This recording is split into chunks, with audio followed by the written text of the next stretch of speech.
প্রথমে আমরা এখান থেকে কানেকশনটা দিব।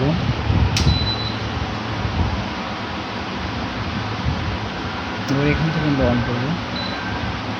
অন করে দেখতে পাচ্ছেন উপরে অন লেখা আছে, এটা কিন্তু এখনো গরম হয়নি। তো প্রথমে আমাদের আছে এখানে হটপট। আপনি এখান থেকে বেসিক্যালি হটপট দিয়ে সব কিছু চালাতে পারবেন। দেখছেন এখানে 1600 ওয়াটে গরম হচ্ছে সব কিছু, এখানে গরম চলে আসছে। আপনি এটা কম বেশি এখান থেকে করতে পারবেন।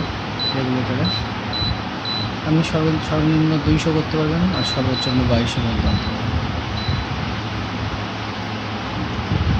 দেখতে পাচ্ছেন এখানে লাল হয়ে যাচ্ছে স্ক্রিনটি, মানে এখানে গরম হচ্ছে আর কি। এখান থেকে আপনি সব কিছুই করতে পারবেন হটপট দিয়ে। আপনি এখানে শুধু আঁচটা কম বেশি করবেন। তাছাড়া এখানে অনেকগুলো অপশন আছে। এখানে বারবিকিউ আছে, বারবিকিউ এখানে 520 ডিগ্রি সেলসিয়াসে আপনার গরম হচ্ছে।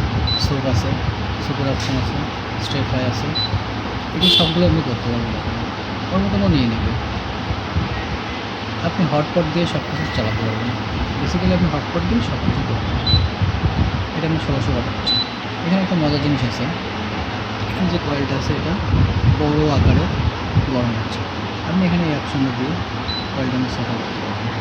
যেরকম এখানে মাঝখানে শুধু অংশ লাল হচ্ছে, মানে ওই জায়গাটুকু আপনি গরম হচ্ছে। এখানে আরেকটা চাপ দিলে এখানে আমরা ওয়াট কিন্তু 1100 চলে আসছে। আরেকটা দিলে 2200, তখন আপনার পুরো জায়গাটা গরম হচ্ছে।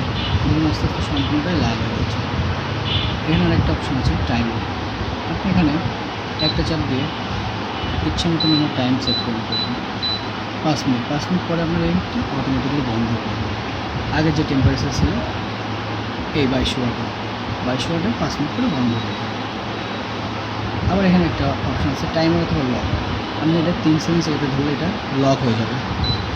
লক হয়ে গেছে। এখন আপনার এখানে কোনো কিছুতে কাজ করে না। আবার যখন আপনি 3 সেকেন্ড চেপে রাখবেন তখন আবার এটা আপনি এখানে এটা অফ করে দেবেন। দেখুন এখানে 1 মিনিট আছে, 1 মিনিট পরে এটা হট লেখা আসবে। হট লেখা আসলে আপনি এটা কিছুটা সময় চালিয়ে রাখবেন, অন্তত 20 মিনিট। এখানে লেখা আছে আপনি 20 মিনিট পর চালিয়ে রাখবেন, 20 মিনিট পরে বন্ধ করবেন। তা নাহলে আপনার কয়েলটার সমস্যা হতে পারে। ধন্যবাদ।